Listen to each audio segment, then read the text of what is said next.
Hello master. ఏమండే madam గారు, దోసకాయ పచ్చిమిర్చి రోటి పచ్చడి ఉంటుందండి.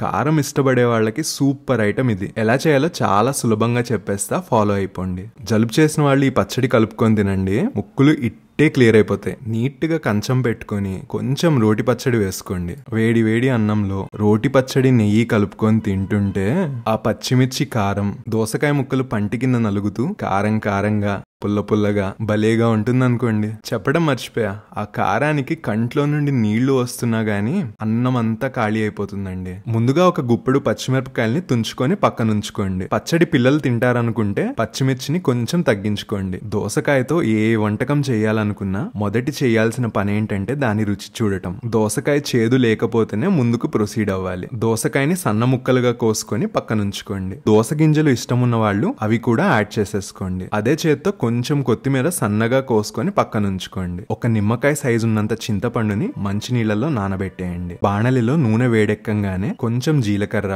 టొమాటో ముక్కలు, పచ్చిమిరపకాయ ముక్కలు, ఒక చిటికెడు పసుపు వేసి ముక్కలన్నీ మగ్గేదాకా మూత పెట్టి కలుపుతూ ఉండండి. ఇప్పుడు రోట్లో నానబెట్టుకున్న చింతపండు, కల్లుప్పు వేసి మెత్తగా మెదుపుకోండి. ఆ తర్వాత మగ్గిపోయిన టమాటో, పచ్చిమిరపకాయ ముక్కల్ని వేసి గుజ్జు గుజ్జుగా అయిపోయేదాకా నూరుకోండి. మిక్సర్ లో చేసేవాళ్ళు కూడా సేమ్ స్టెప్స్ ఫాలో అయిపోండి. ఇప్పుడు ఇందులో కోసి పెట్టుకున్న దోసకాయ ముక్కల్ని వేసి కచ్చా పచ్చాగా నూరుకోండి. దోసకాయ ముక్కలు పూర్తిగా నలిగిపోకూడదు, గుర్తుంచుకోండి. ఫైనల్ గా తరిగి పెట్టుకున్న కొత్తిమీర వేసి ఒకే ఒక్క తిప్పు తిప్పండి. దోసకాయ పచ్చిమిర్చి రోటి పచ్చడి ఆల్మోస్ట్ రెడీ అయిపోయినట్టే. కాగిన నూనెలో ఆవాలు, చాయ మినప్పప్పు, జీలకర్ర, ఎండు మిరపకాయలు, కరివేపాకు, ఇంగువ వేసి పూర్తిగా వేగిపోయాక పచ్చడిలో కలిపేయండి. సూపర్ గా ఉండే దోసకాయ పచ్చిమిర్చి రోటి పచ్చడి రెడీ అయిపోతుంది.